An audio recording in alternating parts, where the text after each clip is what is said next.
Welcome back to my channel. Happy day, whatever day it is for you. I'm reading Emma. And that's what I do on this channel. I'm reading Jane Austen. So far, I'm reading Jane Austen, but who knows what the future holds. I might just go back and read all the books without commentary just to have that. I don't know. I still have to read Jane Austen's bookshelf by Rebecca Romney, where she talks about the bookshelf of Jane Austen, like what was on her bookshelf. And it was people like Frances Burney and Charlotte Lennox and Elizabeth Ichabod Crane. And wasn't that the person who wrote that one play that was quoted in Mansfield Park? I think so. But getting into Regency era quotes, let's look up a Regency era quote by Frances Burney. Is that right? I wrote it down.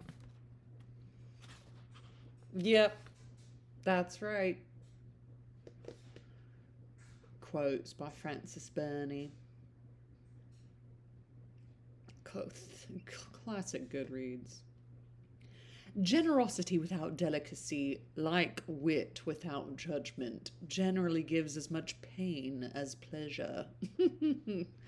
Generosity without delicacy, like wit without judgment. I like that a lot. You must learn not only to judge, but to act for yourself. That's great.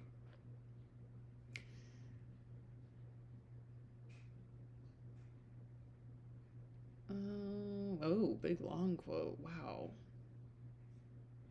He had no more manners than a bear. Who is this person? This is funny. What did Frances Burney write? Take me back home. Frances Frances Burney, an English novelist. Did Jane Austen make the novel popular? I don't know. She was born June 13th. I was born June 7th. We're practically twins. Frances Burney wrote a book called Evelina and Cecilia and Camilla. The Diary of Fanny Burney. Fanny. Oh, Frances. Fanny is a nickname for Frances. I see. Cool. I haven't read from Mark Nepo in a bit, so I would like to read from today, June 5th. The spaces in between the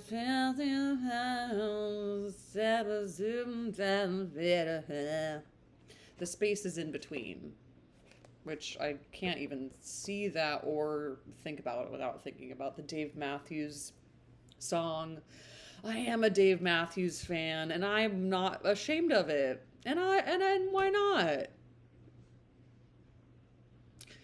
Being a celebrity is so crazy because I feel like I've had dreams about like one day I'm gonna meet I haven't even been near the front row at a Dave Matthews Band concert. And in my head, I was like, he's just gonna come over to my house because he knows I'm such a fan and he's gonna come meet me.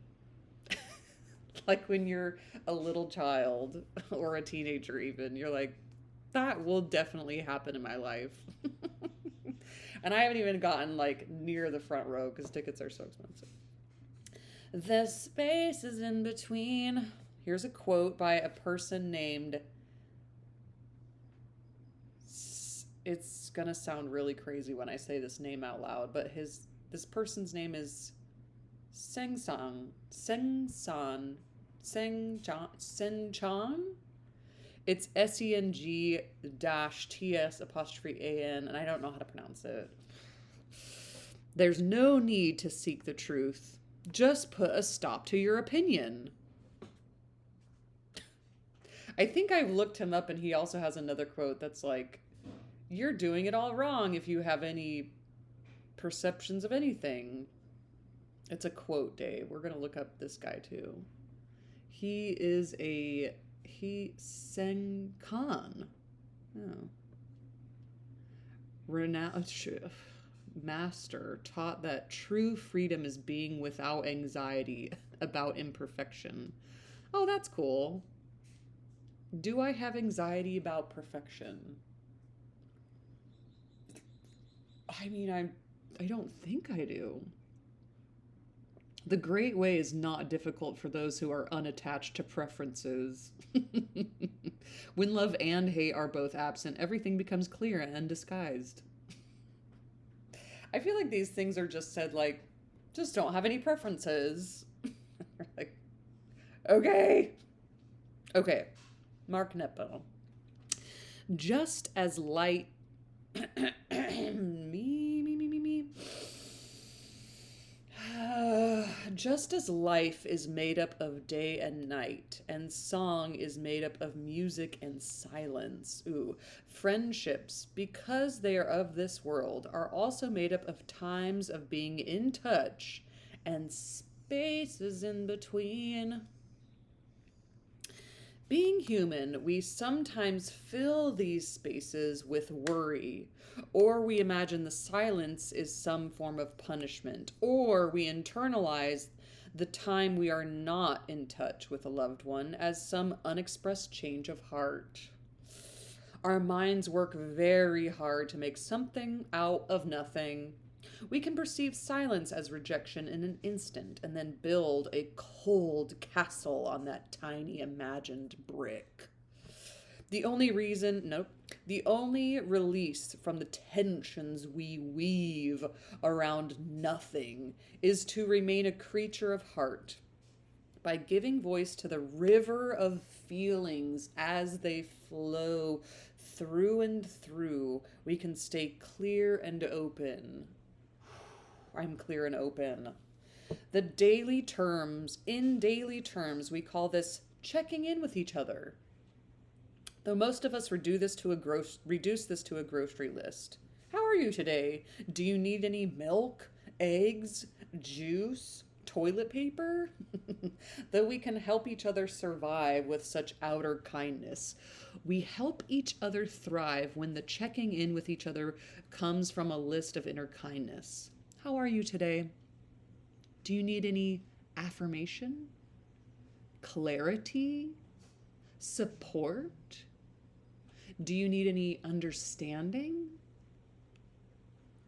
When we ask these deeper questions directly, we wipe the mind clean of misinterpretation. Nope, that's not even what it says. It says we might wipe the mind clean of its misperceptions. Talk about irony. Just as we must dust our belongings from time to time, we must wipe away what covers us when we are apart.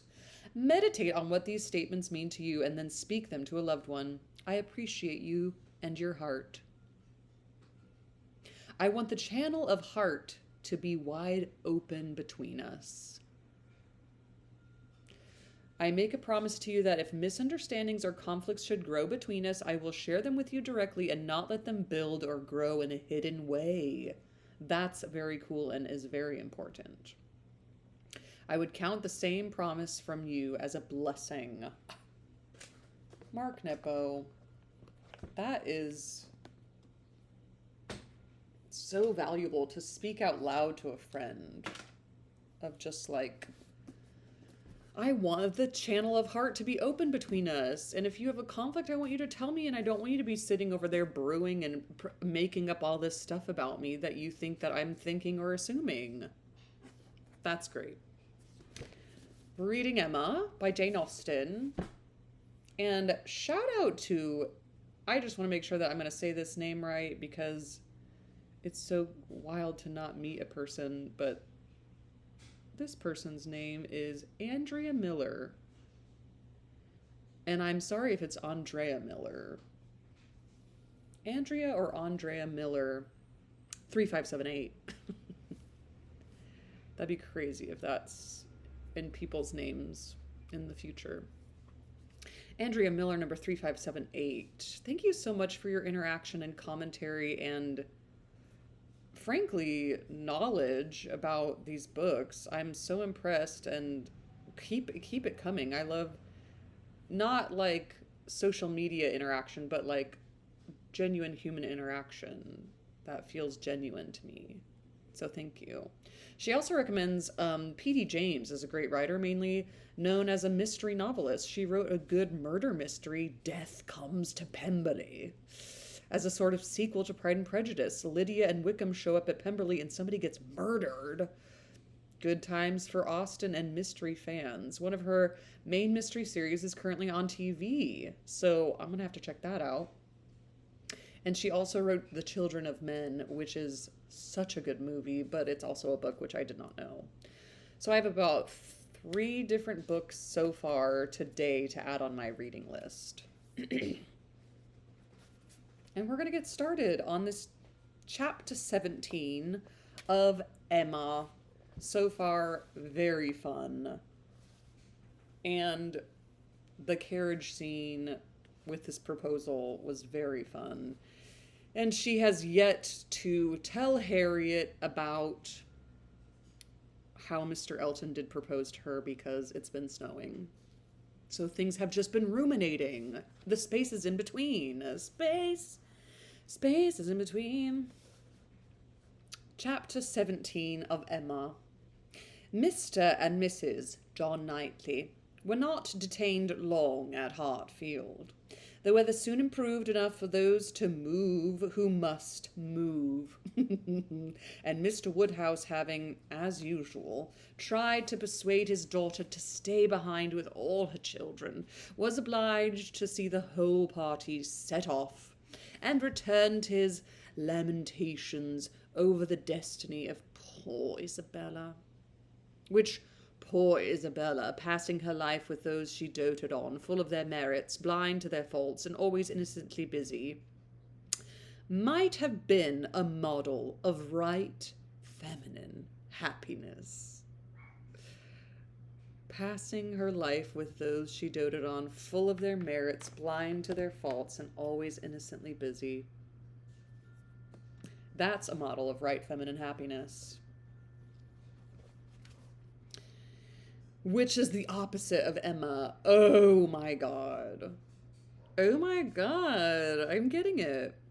The evening of the very day on which they went brought a note from Mr. Elton to Mr. Woodhouse, a long, civil, ceremonious note to say, with Mr. Elton's best compliments, that he was proposing to leave Highbury the following morning in his way to Bath, where, in compliance with the pressing entreaties of some friends, he had engaged to spend a few weeks, and very much regretted the impossibility he was under, from various circumstances of weather and business, of taking a personal leave of Mr. Woodhouse, of whose friendly civilities he should never retain a grateful sense. He should ever retain a grateful sense.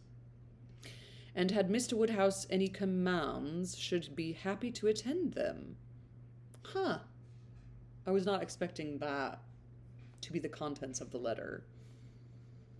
Is that common for like a clergyman to write to one member? Emma was most agreeably surprised. Mr. Elton's absence just at this time was the very thing to be desired, yes. She admired him for contriving it, though not able to give him much credit for the manner in which it was announced. Resentment could not have been more plainly spoken than in a civility to her father, from which she was so pointedly excluded. She had not even a share in his opening compliments. Her name was not mentioned.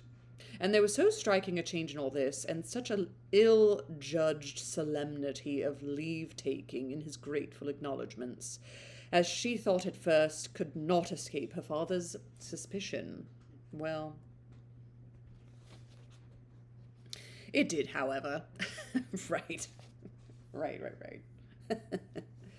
Her father was quite taken up with the surprise of so sudden a journey, and his fears that Mr. Elton might never get safely to the end of it, and saw nothing extraordinary in his language. It was a very useful note, for it supplied them with fresh matter for thought and conversation during the rest of their lovely evening. Mr. Woodhouse talked over his alarms, and Emma was in spirits to persuade them away with all her usual promptitude.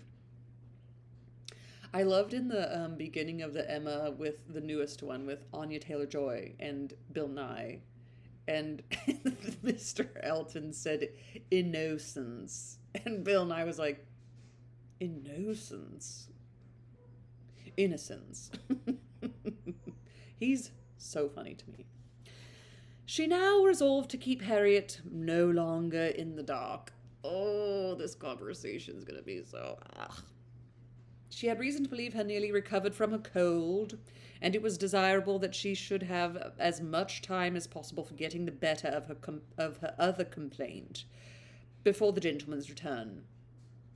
She went to Mrs. Goddard's accordingly the very next day to undergo the necessary penance. I love that word, of communication. And a severe one it was. Oh, she had to destroy all the hopes which she had been so industrially feeling, to appear in the ungracious character of the one preferred. Ugh. And acknowledged herself grossly mistaken and misjudging in all her ideas on one subject. That's funny. All her observations, all her convictions, all her prophecies for the last 6 weeks. The confession completely renewed her first shame, and the sight of Harriet's tears made her think that she should never be in charity with herself again. Harriet bore the intelligence very well, blaming nobody, and in everything testifying such an ingenuousness of disposition and lowly opinion of herself, as it must appear with particular advantage at the moment to be her friend. Okay. Emma was in the humour to value simplicity and modesty to the utmost, and all that was amiable, all that ought to be attaching, seemed on Harriet's side, not her own. Harriet did not consider herself as having anything to complain of. The affection of such a man as Mr. Elton would have been too great a distinction. Yeah, right. She never could have deserved him, and nobody but so partial a kind a friend as Miss Woodhouse would have thought it possible. Okay. So even if he did propose to her, she would have been like, it would have, yeah. Ugh. Her tears fell abundantly. That's beautiful. That's incredible. Abundant tears fell. Her tears fell abundantly, but her grief was so truly artless that no dignity could have made it more respectable in Emma's eyes. And she listened to her and tried to console her with all her heart and understanding. Their hearts are open. Really, for the time, convinced that Harriet was the superior creature of the two, and that to resemble her would be more for her own welfare and happiness than all that genius or intelligence could do. Stop putting words in the book that are not in there. Happiness than all the genius or intelligence could do. It was rather too late in the day to set about being simple-minded and ignorant, but she left her with every previous resolution confirmed of being humble and discreet and repressing imagination all the rest of her life. Her second duty, now inferior only to her father's claims, was to promote Harriet's comfort, and endeavour to prove her own affection in some better method than by matchmaking. She got her to Hartfield, and showed her the most unvarying kindness, striving to occupy and amuse her, and by books and conversation to drive Mr. Elton from her thoughts. Perfect timing that he's gone. I can't even imagine walking with Harriet around town and then just seeing Mr. Elton, like, time, she knew, must be allowed for this being thoroughly done, and she could suppose herself but an indifferent judge of such matters in general, and very inadequate to sympathize in an attachment to Mr. Elton in particular. But it seemed to her reasonable that at Harriet's age, and with the entire extinction of all hope, such a progress might be made towards a state of composure by the time of Mr. Elton's return, as to allow them all to meet again in the common routine of acquaintance, without any danger of betraying sentiments or increasing them. Okay. I have a question about the Regency era. Like, what did they know about, like, dinosaurs and, like, extinction and, like, mass extinction? Like, what were the theories about that around that time? Or did everybody still... Certainly, nobody thought the world was flat still, right? When did that happen? Okay, let's look up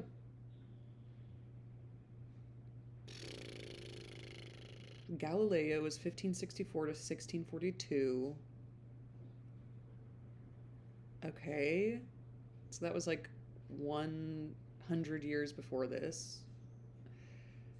Which, that's crazy. Okay. What about, Isaac Newton was 1643 to 1727. Okay. What did people think about... I mean, I don't even know how to ask this question. In the Regency era, like, I'm sure there were, like, the scientific understanding of dinosaurs was still in its infancy, while fossils were being discovered. Their true nature was as extinct reptiles was not yet widely recognized. Before scientific classification, many people attributed dinosaur bones to various things, including giant versions of known animals, giants, or even mythical creatures like dragons. I love the theory that dragons' bones were so hollow and, like, there were holes in it, just like bird bones, that, like, the fossils wouldn't hold up and they would disintegrate because they had to fly. They had to fly, so their bones were so porous that we don't see them anymore. And that's why we don't see dragon bones fossils, but they could have really existed. Okay. She just said extinction, and I was like, whoa, that's like, I mean, I know that word was around, but that's such a deep, heavy word to put in there. Extinction of all hope. She's brilliant. Harry did think him all perfection and maintain the non-existence of anybody equal to him in person or goodness, and did, in truth, prove herself more resolutely in love than Emma had foreseen. But yet it appeared to her so natural, so inevitable to strive against an inclination of that sort, unrequited, in italicized unrequited, that she could not comprehend its continuing very long in equal force. If Mr. Elton, on his return, made his own indifference as evident and indubitable as she could not doubt he would anxiously do, she could not imagine Harriet's persisting to place her happiness in the sight or the recollection of him. Their being fixed, so absolutely fixed, in the same place was bad for each, for all three. Not one of them had the power of removal or of effecting any material change of society. They must encounter each other and make the best of it. Harriet was further unfortunate in the tone of her companions at Mrs. Goddard's, Mr. Elton being the adoration of all the teachers and great girls in the school, and it must be at Hartfield only that she could have any chance of hearing him spoken of with cooling moderation or repellent truth. Where the wound had been given, there must the cure be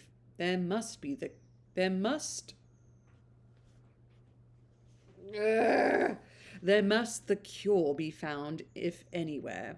And Emma felt that till she saw her in the way of cure. There could be no true peace for herself. Where the wound had been given, there must the cure be found, if anywhere. And Emma felt that till she saw her in the way of cure. Till she saw her in the way of cure, there could be no true peace for herself.